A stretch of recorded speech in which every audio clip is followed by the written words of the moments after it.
In the last 30 seconds, the economic ground beneath North America has shifted.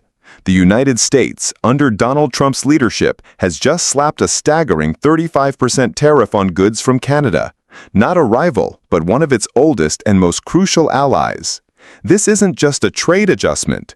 It's a move that feels, in the words of diplomats, more personal. While the White House claims victory with 200 trade deals, a lie considering there aren't even 200 countries, our allies are now actively planning a future without us, starting with a $120 billion trade corridor between Canada and Mexico that completely bypasses the United States.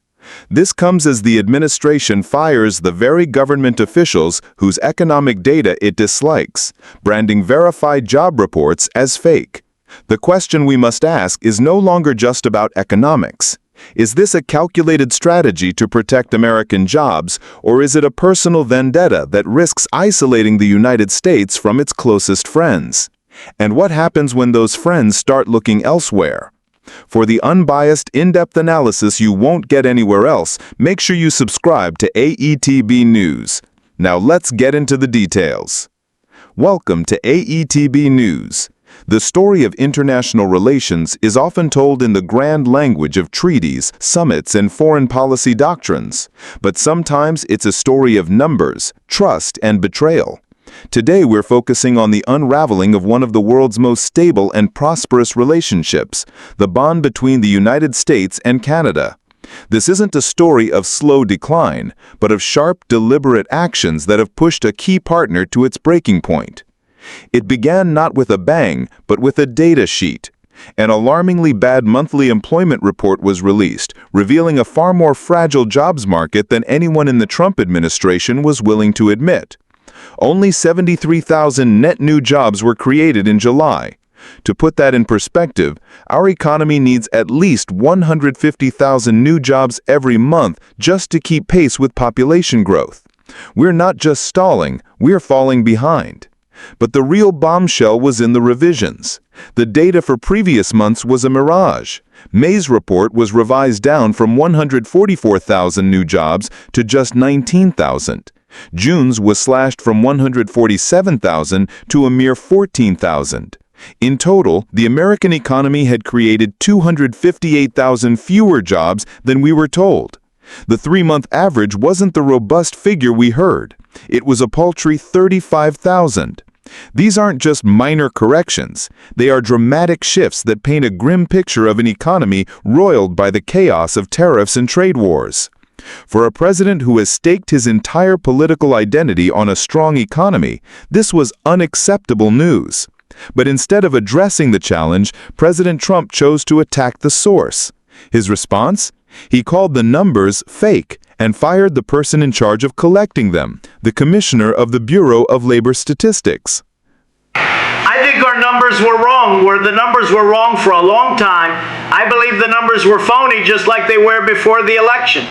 We need people we can trust. It's a phrase we've heard before, directed at the FBI, the Justice Department, and the judiciary.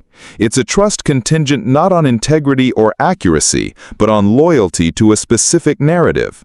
The president baselessly accused the commissioner, an appointee confirmed with overwhelming bipartisan support, 86-8 in the Senate, of inflating numbers for the previous administration and sabotaging them for his. This is a direct assault on the credibility of our government's institutions, turning economic data into a political weapon. While this internal war on facts was raging, an external one was escalating. The administration set a deadline of August 1st to finalize trade deals before imposing a wave of sweeping new tariffs. Back in April, Trump boasted of having struck 200 deals, a fantastical claim. The actual number was closer to 8. And for those not in that small circle of 8, the consequences were severe. An ex-executive order outlined new tariff rates for 69 countries. Brazil was hit with a 50% tariff not for an economic reason, but for what Trump called the political persecution of its former president, Jair Bolsonaro, a man on trial for attempting a coup. But the most shocking move was reserved for our neighbor to the north.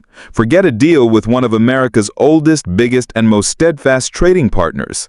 The White House announced it was upping the ante, imposing a crippling 35% tariff on a range of Canadian goods not covered by the new USMCA, the very deal Trump himself renegotiated to replace NAFTA. To understand why this is so devastating, you have to understand the U.S.-Canada relationship. As former U.S. Ambassador to Canada David L. Cohen explains, it's a bond that transcends mere economics. I describe it as a relationship that is based on common values, on 150 years of partnership and allyship. And it does include trade, but it crosses defense, intelligence, culture. The United States has no better friend, partner, or ally than Canada. This relationship accounts for over $2 billion in trade every single day. 9 million U.S. jobs depend directly on trade and investment with Canada. We share the world's longest undefended border. Our intelligence and defense agencies are deeply integrated. Our soldiers have fought and died alongside each other for generations. This is the partner the Trump administration has chosen to target with punitive tariffs. The economic impact, while significant for certain sectors, is almost secondary to the diplomatic damage.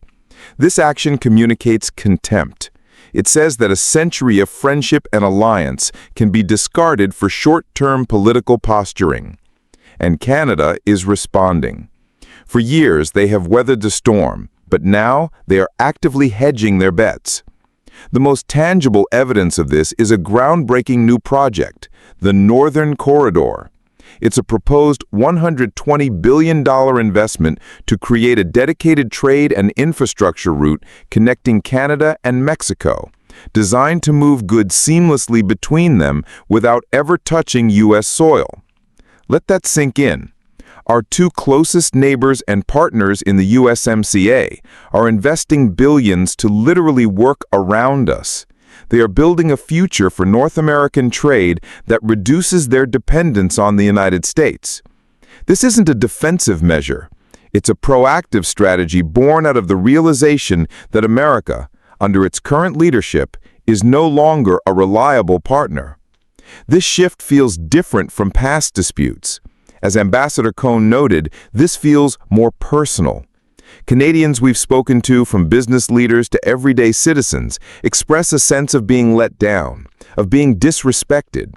There's a feeling that this isn't just about protecting American steel or aluminum. It's about a president who views alliances as transactional, and who is willing to punish even his closest friends to project an image of strength.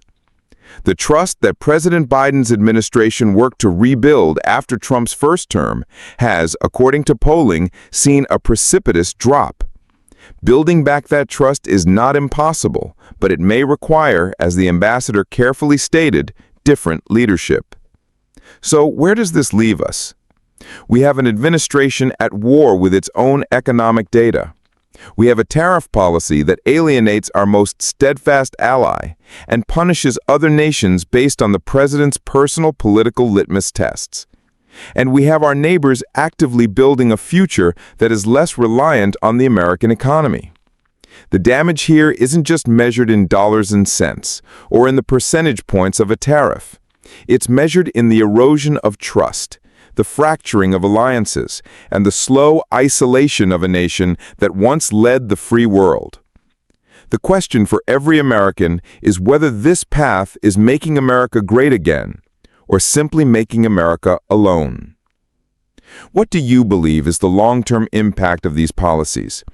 Can the U.S.-Canada relationship be fully repaired? Share your thoughts in the comments below. We read them all. For AETB News, thank you for watching.